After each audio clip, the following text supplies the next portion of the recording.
आपका अपने online platform channel the photon classes पर आपका स्वागत है।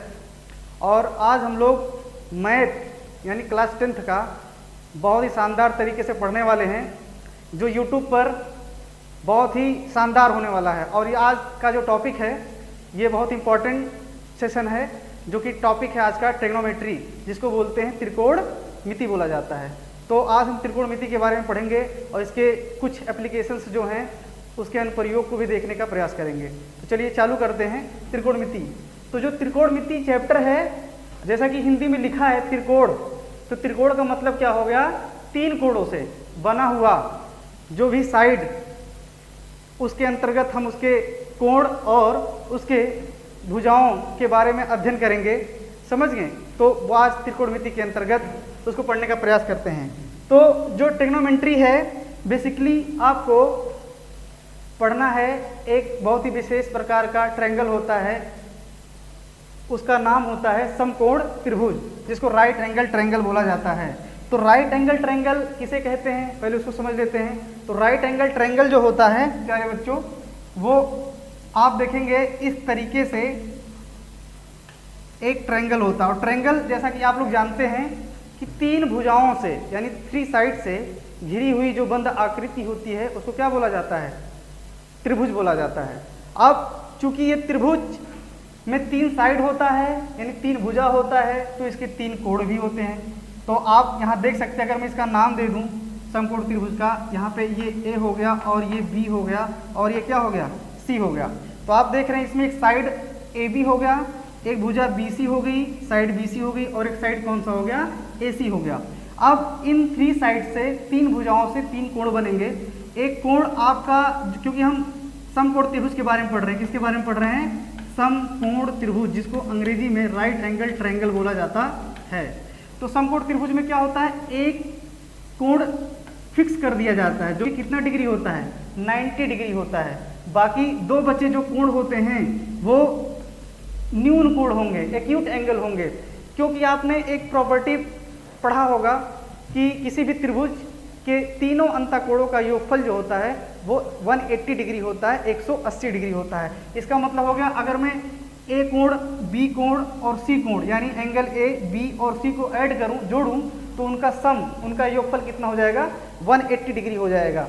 तो आप सोचिए, एक एंगल समकोण त्रिभुज में फिक्स कर दिया गया 90 डिग्री, बाकी जो 2 बचे कोण हैं, एक ए और एक सी, इन दोनों का आप योगफल करेंगे तो 90 डिग्री के इक्वल होना चाहिए। अब इक्वल का मतलब ये हो गया, आप अगर इसको अपने तरफ से अगर आप 30 डिग्री कर दीजिए तो ये कोण को कितना बचेगा? 60 डिग्री, 60 डिग्री होगा। क्यों? क्योंकि एक इसमें फिक्स है समकोण त्रिभुज में 90 डिग्री, बाकी 2 कोण न्यून कोण होते हैं। और न्यून कोण आपने पढ़ा होगा 6, 7, 8 क्लास में कि जो 0 डिग्री से ज़्यादा हो परंतु 90 डिग्री से क्या हो? कम हो, उसको न्यून कोण बोला जाता है। और जो एग्जैक्टली एकदम सेम 90 डिग्री का होता है उसको समकोण बोला जाता है। ठीक है? तो अब त्रिभुज के तीनों अंतःकोणों के योगफल से हमने बाकी बचे 2 कोण निकाल लिए। इससे यहाँ पर एक चीज़ ये पता चलता है कि बाकी जो 2 बचे कोण होते हैं वो न्यून कोण होते हैं। अब ये हो सकता है कि ये 45 डिग्री हो, ये 45 डिग्री हो, या ये 30 डिग्री हो जाए, ये 60 डिग्री हो जाए। तो इस तरीके से आप तीनों का योगफल 180 के बराबर कर देंगे। अब चूंकि हम लोग त्रिकोणमिति पढ़ रहे हैं, तो त्रिकोणमिति में ये जो समकोण त्रिभुज है, इसके माध्यम से हम इसके एप्लीकेशंस को, इसके अनुप्रयोग को देखेंगे। तो त्रिकोणमिति में सबसे पहले आपको 6 ट्रिग्नोमेट्रिक रेशियो, जिसको बोला जाता है 6 त्रिकोणमिति अनुपात, उनको आपको समझना होगा। आप जब समझ जाएंगे, क्योंकि अनुपात जो होता है वो किन्हीं 2 चीज़ों का क्या होता है? तुलनात्मक अध्ययन होता है। तो इसमें हम क्या करेंगे, क्योंकि इसमें एंगल और भुजा यानी कोण और भुजा की बात की जा रही है, तो इनमें हम किन्हीं 2 भुजाओं का अनुपात निकाल करके 6 ट्रिग्नोमेट्रिक रेशियो, या जिसे कहते हैं 6 त्रिकोणमिति अनुपात देखेंगे। तो आज सबसे पहले हम देखते हैं 6 ट्रिग्नोमेट्रिक रेशियो है क्या।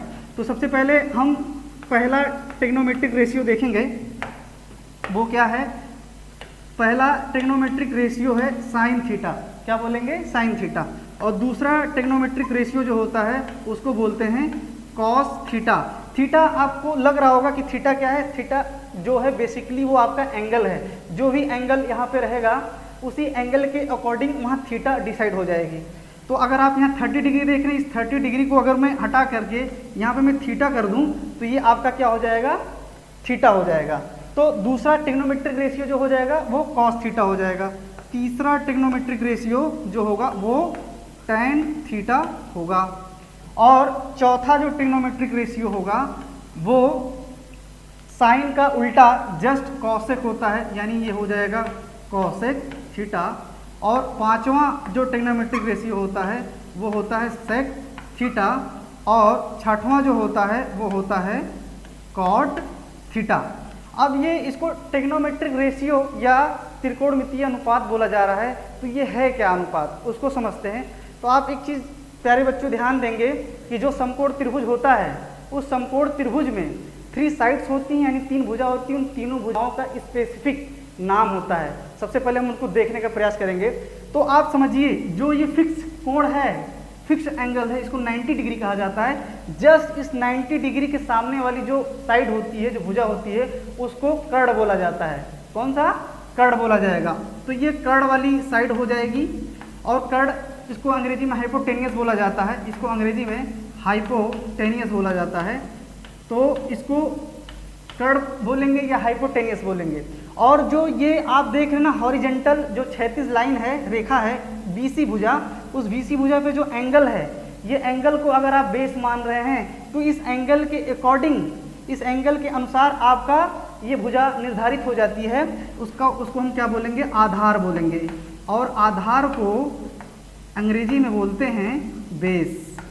तो ये आपका बेस हो गया। और जिस बेस एंगल को आप ले रहे हैं उस एंगल के जस्ट सामने वाली भुजा जिस पे 90 डिग्री का कोण ऐड है, मतलब जुड़ा हुआ है, वो उसके सामने वाली जो भुजा हो जाती है उसको लंब बोला जाता है। क्या बोला जाएगा, लंब। और इसको अंग्रेजी में बोलते हैं परपेंडिकुलर। तो क्या बोलेंगे, परपेंडिकुलर। तो ये आपका परपेंडिकुलर यानी लंब हो गया। और जिस एंगल को आप बेस मान के चल रहे हैं वो आपका आधार हो जाएगा। और 90 डिग्री जो फिक्स कोण होता है उसके जस्ट सामने वाली भुजा क्या हो जाएगी, कर्ण हो जाएगा, उसको हाइपोटेनियस बोला जाएगा।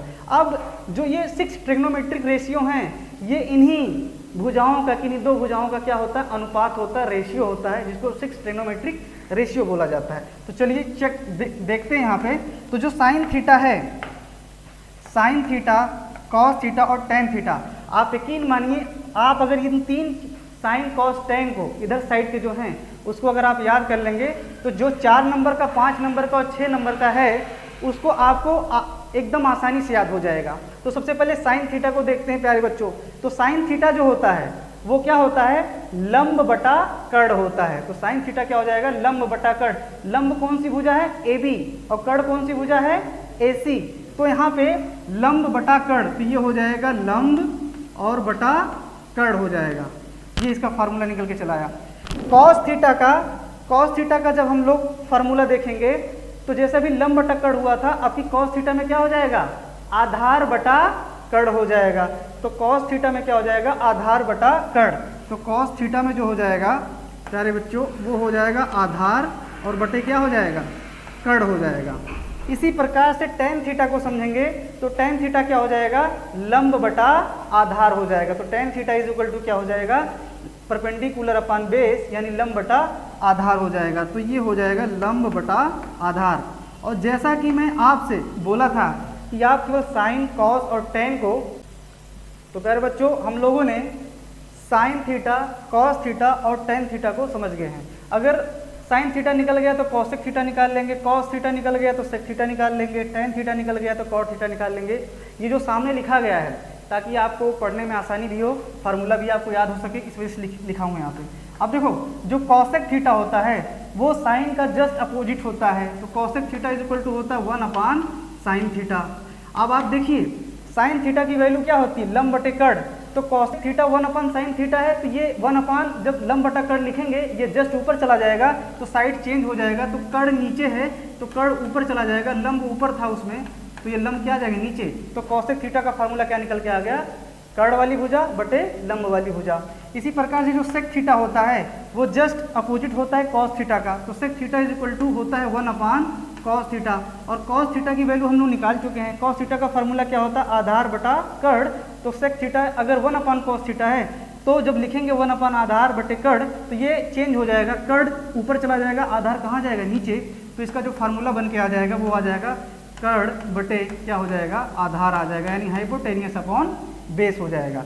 इसी प्रकार से अगर कॉट थीटा का जो फार्मूला होता है वो जस्ट tan का अपोजिट होता है, तो tan थीटा हो जाएगा। अगर कॉट थीटा लंब बटे आधार है तो 1/tan थीटा करेंगे, 1 बटे लंब बटे आधार, तो आधार जस्ट ऊपर चला जाएगा और लंब नीचे आ जाएगा, तो कॉट थीटा की जो वैल्यू निकल के आएगी वो आ जाएगा आधार और बटे क्या हो जाएगा लंब।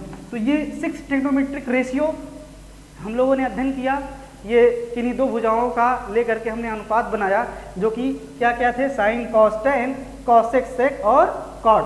तो ये 6 ट्रिग्नोमेट्रिक रेशियो हम समझ चुके हैं, फार्मूला भी हमको पता चल चुका है।